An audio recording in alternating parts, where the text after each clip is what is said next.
Oh, hey, you're here. Welcome to Friday Night Rights.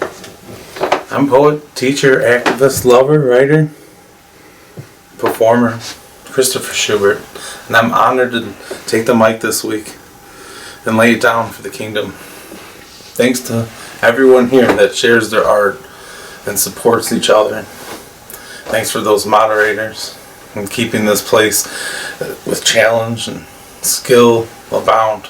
And thanks for the administrators for keeping a platform safe and showing all the love. And I want to thank anyone who participated this week in Collaboration Week. It truly was a dream. Okay, this is me asking for you to contact me, Christopher Schubert, via direct message if you wish to read your work here on Friday Night Rights. Live. Pre-recorded. I will happily add your name to the list. Now it's time for some poetry. Cheers. Welcome to my home. That's where all the magic happens. So let's make some magic tonight.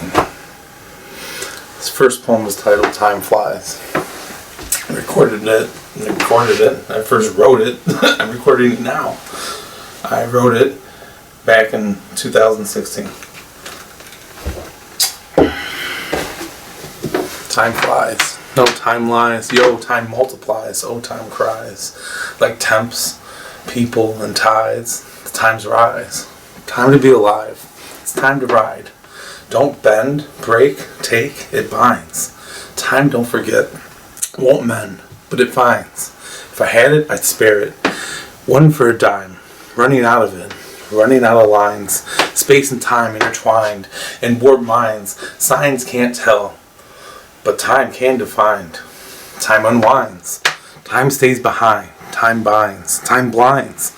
Time might grind. But it sure as fuck won't stop. It won't stop ticking. Time, a spell, a cheap trick. Brainless magicians can't contain this. Aimless, elusive, and confusing. Time is an illusion we are misusing. Abusing its laws, limits, and bounds. Times ever changing, ebbing around. Pendulum swinging, time back around. Unfound, rejected ideals or throwbacks. Time won't snap, but even concrete cracks. Hacks, get your time straight. Next fact. Time lacks end to its continuous tracks. Mobius strips for those looped in time's clasp. Time is an illusion created by insanity to avoid infinity. And I swallow that pill, Godspeed, and never apologize for speaking candidly. Alright, the next one is titled The Day the Tree Fell. It's a preface to a collection of work that's unpublished. And it signifies a death of an old me and a rebirth of a new me. And it's a sort of eulogy to my demons. It doesn't rhyme, but it reads poetically nonetheless. The day the tree fell.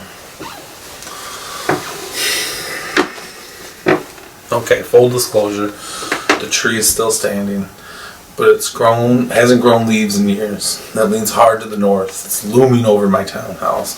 Bark has come off the sides in various places, up and down the trunk.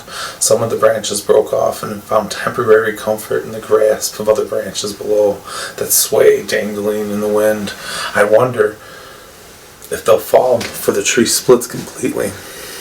So this tree is yet to fall. I lied. It will come down soon. Literally, figuratively, the tree fell long ago and it crushed my home and me. I pushed it over out of rage, fear, anxiety. I'm still unsure. But I was the one alone who chopped that dead wood down. And now my house is decimated. The tree in my backyard towers over my kitchen back steps, at least 3 stories tall. And it shifts in the wind and creaks loudly. For some days I watch for what seems like hours, standing in fear that it may crash down at any time. Laying in bed I ruminate on the sounds I hear coming from the backyard, anticipating that this is it. This very moment it will come tumbling down, but it never falls. It hasn't fallen. That fucking tree tore through my roof, serrating the structure like molten lava does around foliage. The windows shattered like sandcastles in high tide, so effortlessly, much less effort and destruction than the careful planning, work, and love it took to build. The bird's nest in the tree had long been abandoned. The squirrels avoid the tree. It's altogether hollow. Bees refuse to make a hive in it. They know better. Leaves may surround the base, but they form around this lifeless lump. And any time this tree gets split in half, it comes tumbling down on me when I'm out taking out the trash, and I quickly rush beneath it. I stare at the cracks in the trunk and reflect on the firewood that had past fallen in the grass. The tree had crushed me. I had slept outside the cold under the wood for years, and it began to engulf me with moss and infest me with its termites and slice me with its rotten splinters. I had no dreams, only nightmares. I could not breathe air, just sawdust entered my lungs, and I choked on the dry, sandy shards. No one came to save me. Strangers passed by, and they barely noticed. Some laughed. Others gave me terrible advice. "Hey kid, get up." I alone was determined to begin to claw my way out of this shallow grave. The ground had long swallowed my remnants. What I guess was an elm or an oak, I really have no idea. Debris, dried grass, clippings, dust, dirt, garbage, and broken promises laid over me. And I would scream at times, and sometimes friends, loved ones, and even she would stop by, just to mock me for being stuck. They'd tell me, just like the strangers would, "Just get up. Why are you stuck?" And they would continue to get up. They would continue to tell me to get up. And they would throw me twine, but the line would snap with the slightest tension. They might have even lifted up the trunk, enough for me to wiggle out, but I latched on so tightly. I stopped shouting, and they all eventually stopped coming by completely. In fact, the tree stands aggressively as a constant reminder of our impending doom. The oak or elm would taunt me and laugh as well. At times I invited death. If I gave it a name, I thought it would give it power. The identity would be control. Aimless Tree. Yeah. I called it Nameless. This nameless timber eventually gifted its wood to become my own coffin. Those who tried to help or save me unreluctantly shoved me in the wooden box, and they proceeded to have a wooden funeral, and without words, they shed no tears. Actually, they laughed. Then they set ablaze to a massive fire and pissed and spit on the ashes. They left the ashes to dry and blow away into the breeze and scatter into oblivion. I am that oblivion. Nameless stood tall, bare, ominously, and mocked me, called me powerless, weak, and alone. Nameless would chop me down over and over and over and watch me dry rot. It allowed me to wither. They used me as firewood in the cold months, as mulch in the spring, and I remembered sinking into the earth and becoming one with the perennials. In the winter, as I fed the fuel, the fire, the flames, my embers would flow up, float into the chimney, and become stuck to the bricks. In the flue, embers became ash, soot, and smoke.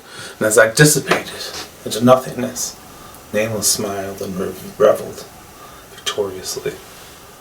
The day the tree fell is the day I look forward to. The torment, despair, and slowly evaporating pressure will fade.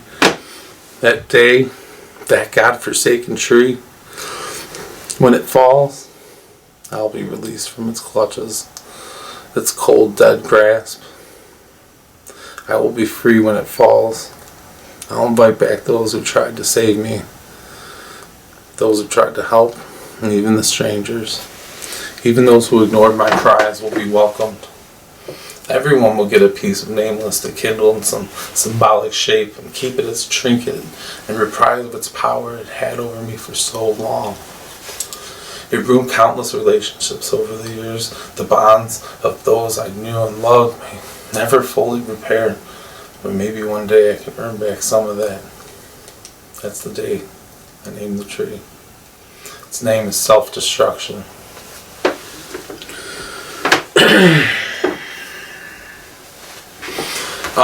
This next one titled Something Nothing. I wrote it back in 2005, around the Bush administration era. I was putting poetry down, and I was picking up teaching and sign language, and I stopped pursuing my dreams, sharing my art, and my soul and my poetry. And now I'm starting that again. And I'm starting to share my heart and my poetry. So thank you for that. Thanks, Kingdom. This is my heart, and this is my art. Something nothing. I got a poem with no home, like a moan, with no tone. What a groan, quite unknown. It's the dog, she got no bone. I got a zone with no ends, like a road with no bends. How'd that question have no tense? The yard got no fence. I got sense, but I can't spare to change. Like drunken hunting out of range. Why are ethics and existence so estranged? It's the order of things, wrongly rearranged. I got 4 stanzas spitting out end times rhymes, like energy flowing nowhere of victimless crimes. When time stands still, will bends blind minds. It's either that or the crowd resigns, benign grinds. I got coffee filters that don't slow drip, fair trade. The U.S. heart and soul, overhyped, underpaid. Where's our self-control? Preached but not obeyed. It's the global temps rising. It's the end of days. You got apocalyptic cheerleaders pandering furiously. It's as if the opinion polls never heard of good chi. Where can you find a Taoist mood in the media? Seriously. Like a nation of unruly tweens tantruming deliriously. You got nothing that compares to true expansion or isolation. It's as if history conveniently discounted our red-blooded nations. Who is the victim? Blaming the natives for our deadly liberation, like our founders, power elites, Freemasons, and globalization. You got a guilty sensation, heart racing, mind pacing stress. It's as if you got no license to lay lazy and not know of duress. Why do we create, for God's sakes, and invent these insipid yawn fests? Like love, loathe, fuck, fake, bunk, broke, back, track to interest. You got nothing near healthy intellect, inept ignorance and debt. It's as if we all closed our eyes and wished for the very best bet. How many well-wishing baby boomers boasted benefits were already set? Like our economy is some sort of dam with an unlimited source stream, no outlet. We must bust that bubblegum, wet American dream. That's 1% back-talking, concealing a scandalous scheme. The plot thickens. Industrial puppets stream softest screams. End this. Cut the credit strings. People, live within your fucking means.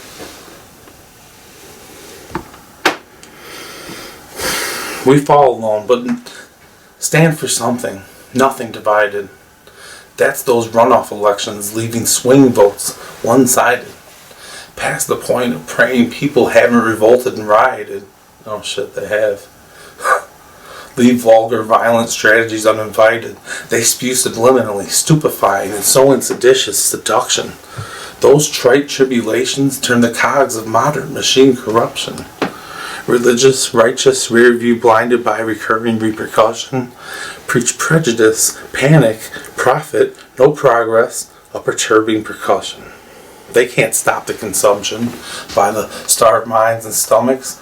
The old lines rhetorically ranted, aroused only red and roughnecks, misled and lost. Imagined compassion corrals the golden gutless.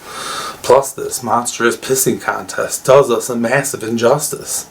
They blame the red tape they themselves helped become legislated. Those bureaucrats mimic the mirror the Red Scare they too created. Keep up with the Joneses, you suburbanite clones, patriotically sedated. Section 8 is bleak faded, elitist elated. Their homes, armed and gated. They fear the flames that feeds the rebellion, fuels retribution. Those bloodthirsty theologians thrust trust-funded executions, divergence, devilishly designed, deluded, deranged delusions, cast cumulus clouds of confusion, the well-crafted collusions. They won't stop until I incite and you all unite. Those who are with me awaken and walk to the light. The sight of my song beholds the key to the fight. The moment is yours, where right becomes might. Alright, thank you everyone. This was awesome. Contact me if you want a chance to be here doing this on Friday nights. I'll put you on the list. Be kind to each other.